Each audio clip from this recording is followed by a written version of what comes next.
Class 8 আজকে তোমাদের ইংরেজির অ্যানুয়াল এক্সাম যেটা হবে না, থার্ড ইউনিট টেস্ট। হ্যাঁ, ইংরেজির যে থার্ড ইউনিট টেস্টটা মানে অ্যানুয়াল এক্সাম, সেটার সিলেবাসটা, হ্যাঁ, আর নাম্বার বিভাজনটা দেখে নেবো। ঠিক আছে, সেটার কি সিলেবাস আর নাম্বার বিভাজন দেখে নেব। ঠিক আছে, আর তোমরা আমার এই চ্যানেলটা সাবস্ক্রাইব করে দাও। এই চ্যানেলে তোমাদের ইংরেজি বিষয়ের যাবতীয় যাহা কিছু প্রয়োজন পড়ার জন্য, কিভাবে রেজাল্ট ভালো করবে, সেইগুলো সবটাই আমার এই চ্যানেলে পেয়ে যাবা। তার জন্য বাবু এক্ষুনি সাবস্ক্রাইব করে দাও। ঠিক আছে, তো আর কথা না বাড়িয়ে চলো এই ভিডিওটা শুরু করা যাক। তো দেখো, পরীক্ষায় হ্যাঁ, সাধারণত দেখো, লিখিত পরীক্ষা তোমাদের এবার লিখিত পরীক্ষা হবে কত মার্কস এর? 70 এর। হ্যাঁ, 70 নম্বরের লিখিত এক্সাম হবে। ঠিক আছে, 70 নম্বরের লিখিত এক্সাম হবে। অনেক স্কুলে তাদের নিজেদের মতো করে 50 নম্বরেরও নিতে পারে। ঠিক আছে, অনেক স্কুলে। হ্যাঁ, তো তোমরা সবাই ধরে রাখবে যে 70 নম্বরে তোমাদের হবে, হ্যাঁ, লিখিত পরীক্ষা। তারপরে দেখো, এই দেখো, অভ্যন্তরীণ মূল্যায়ন, হ্যাঁ, এটা 30 নম্বর। হ্যাঁ, প্রজেক্ট, ওরাল, ক্লাস পারফরমেন্স ও পূর্বের পরীক্ষার সমূহ সম্মিলিত, এগুলো যেগুলো আগের নাম্বারগুলো ছিল, আগের পরীক্ষা টরীক্ষা হয়েছিল, সেগুলো নাম্বার এখানে 30 থাকবে। ঠিক আছে, বা অন্য কোনো স্কুলে বেশিও থাকতে পারে এর থেকে, হ্যাঁ, বা কমও থাকতে পারে। বুঝতে পারলা? হুম, তো সেটা তোমাদের স্কুলের উপর নির্ভর করে। হ্যাঁ, তাহলে এখানে তোমাদের অ্যানুয়াল এক্সামে টোটাল বা সর্বমোট কত? 100 নম্বরের এক্সাম। হ্যাঁ, ঠিক আছে, তো এবার দেখো সিলেবাসটা একটু দেখে নেওয়া যাক। দেখো, এবার বই থেকে তোমরা লেসন 1 মানে 1 থেকে সবটা লেসন, যেই 13টা লেসন নেই তোমাদের বইয়ে, তো সেই 13টা লেসন থেকেই কিন্তু এক্সামে আসবে। ঠিক আছে, সেই 13টা লেসন থেকে এক্সামে আসবে, সবটা ভালো করে পড়ে যেতে হবে। হ্যাঁ, তারপরে এবার দেখে নাও 13টা লেসন পড়বো, তার সাথে কি পড়তে হবে? এবার গ্রামার গুলো দেখে নাও। হ্যাঁ, grammar, voice change, narration change, clauses, হ্যাঁ, sentence transformation, phrasal verbs, prefix suffix, হ্যাঁ, তারপরে মানে সবটাই, ইনফাই, হুম,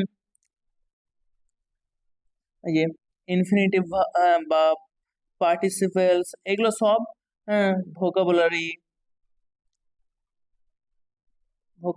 প্রিপোজিশন, আর্টিকেলস, এগুলো সব কিন্তু তোমাদের পরীক্ষাতে আসবে। তো এই যে গ্রামার পার্টটা, হ্যাঁ, এই গ্রামার পার্টটা কিন্তু অনেক সহজ। তোমরা গ্রামার থেকে যা যা হোক একটা ভালো নাম্বার পাবা, টেনশন নিতে হবে না। আমার এই চ্যানেলটা তোমরা সাবস্ক্রাইব করো, সব কিছু আমার এই চ্যানেলে আপলোড হবে। ঠিক আছে, আর রাইটিং থেকে দেখো, স্টোরি রাইটিং আসবে, নোটিস রাইটিং আসবে, প্যারাগ্রাফ বা বায়োগ্রাফি এগুলো আসবে, প্যারাগ্রাফ বায়োগ্রাফি এগুলো রাইটিং আসবে, প্রসেসিং রাইটিং আসবে, লেটার রাইটিং আসবে, ডায়লগ রাইটিং আসবে। ঠিক আছে, তো এগুলো ভালো করে পড়ে যেতে হবে। হুম, তো তারপরে এবার দেখো নাম্বার বিভাজনটা দেখে নিই একটু। তো দেখো নাম্বার বিভাজন, দেখো সেকশন এ, হ্যাঁ, রিডিং মানে সিন, যেগুলো তোমরা পড়বা বই থেকে টেক্সট গুলো, সেইগুলো সিন দেওয়া থাকবে। হ্যাঁ, সেগুলো প্রোজ থেকেও দেওয়া থাকবে, পোয়েম থেকেও দেওয়া থাকবে। হ্যাঁ, সব কিছু আসবে। আর সেখান থেকে টোটাল কত? 16 মার্কস এর থাকবে। ঠিক আছে, টোটাল 16 মার্কস করতে হবে। তারপরে আনসিন রিডিং, আনসিন থেকে থাকবে তোমার 16 মার্কস, মানে ও যে কোনো একটা বাইরের যে কোনো, মানে যে কোনো একটা গল্প বা ঘটনা দিয়ে দেবে, সেখান থেকে তোমার কোশ্চেন থাকবে 16 মার্কস এর। ঠিক আছে, হুম, তারপরে এবার দেখো section C, grammar and vocabulary, তো সেখান থেকেও 16 মার্কস এর থাকবে। এবার তোমাদের স্কুল অনুযায়ী সেটা কিন্তু চেঞ্জও হতে পারে, একটু বেশি চেঞ্জ হবে না, একটু চেঞ্জ হবে। ঠিক আছে, তারপরে দেখো সেকশন ডি, রাইটিং স্কিল, এখান থেকে কি আসবে? 22 নাম্বার দেবে। হ্যাঁ, writing skill, story writing, letter writing, এভাবে থাকবে। মানে টোটাল 2টা তোমাদের রাইটিং লিখতে হবে, আর 11 11 করে সেটাতে নাম্বার থাকবে। হুম, অনেক স্কুলে 3টাও রাইটিং লিখতে দেয়, অনেক স্কুলে, সেটা স্কুল অনুযায়ী কথা। হ্যাঁ, আর রাইটিং এ 30 মার্কস ও থাকে। তো তোমরা সেটা স্কুলে ভালো বলবে। হ্যাঁ, ঠিক আছে। তো এটা হলো কি, মানে বোর্ড থেকে দেওয়া অফিসিয়াল সিলেবাস, এটা অনুযায়ী পড়বা তোমরা। তো আশা করি, আর স্কুলের সিলেবাস না দেখলেও হবে, স্কুলে যেটা দেবে সেটা তো পড়বা, সেই সিলেবাস অনুযায়ী তোমাকে পড়তে হবে, স্কুলের সিলেবাস অনুযায়ী পড়তেই হবে, ঠিক আছে। হুম। তো সব স্কুলের তো আর একই রকম না।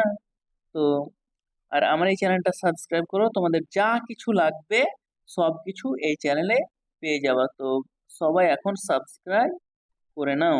হ্যাঁ, ঠিক আছে। তো চলো, দেখা হচ্ছে পরের ভিডিওতে। Bye bye.